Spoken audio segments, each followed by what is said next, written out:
We are doing a play called The Mojo and the Sayso that's based on a extrajudicial murder of a 10-year-old boy in the 70s. So it's based on the real true story of the Grover family. And in our play, the Grover family is the Benjamin family, and they have been laid low by grief. This often happens in families when people are hit with the hardest traumas and shit pulled together. They are blown so far apart until we don't know if they'll ever find each other again. Axe holds a very particular kind of guilt along with his grief because he was there. And as a grown man, he perceives his job as that of protecting his family. He feels he should have protected his 10-year-old son, and of course he wasn't able to do so. And so it's not really a secret. It's his refusal to go back in that room again. And so he won't recount the incident of the day. The car is a character within the play, and it's a beautifully tuned metaphor. The word movement and Black people have a long relationship. Movement. Black people talked about locomotives even before the rail existed.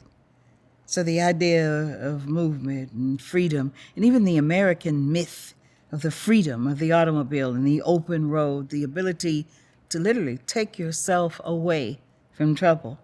So his mojo, his magic, is torn straight out of the American dream, but poured with a heavy dose of animistic magic. He is going to use his mojo and the gift that's poured into him because he's an excellent mechanic.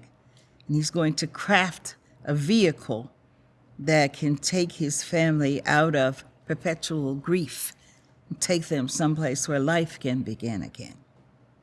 There's a long, storied history of North American Africans and Christianity. And so that is front and center. That's the low-hanging fruit.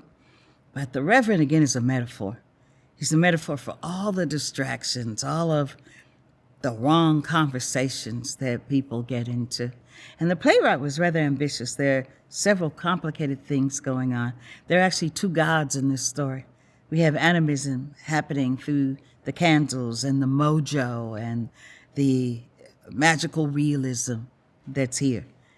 But we also have a strong dose of Christianity, and the playwright has chosen the God that they feel is the most powerful or most fitting for this situation.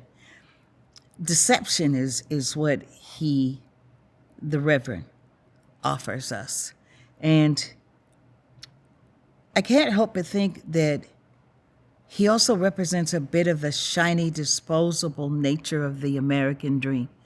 There he is in his bright red suit, decked in diamonds, and he's selling you God. He's selling you relief from your grief. And in a capitalist society, it's not so much about how you make your money, it's having enough to be safe from things like perpetual grief or the after effects of perpetual grief. And as we strip away at the facade that the Reverend offers, we find that there's nothing underneath. Nothing he projects is true. I would like for people to consider words like resilient and strong as we apply them to trauma. They're handed out like they're merit badges. I'd like to suggest that perhaps they're a bit obscene. To be resilient, you must have survived some horrible, traumatic thing that people would expect to crush you. And then they say that you're strong because you can walk and talk and get to work on time. Resilience. I think the persistence of insisting on life, continuing to have children, continuing to try is the magic. And so if people would begin to examine what it must be like to live in a state of perpetual grief, to always be mourning, that would be a good starting point. I think that often we don't understand the worlds in which one another inhabit. We walk the planet together, we sit in offices together, we go to recreational activities together. We're often surprised at what's inside of other human beings. I think it's a really important societal question to ask, how do Black people sit in perpetual grief? And what are the consequences of being in perpetual grief?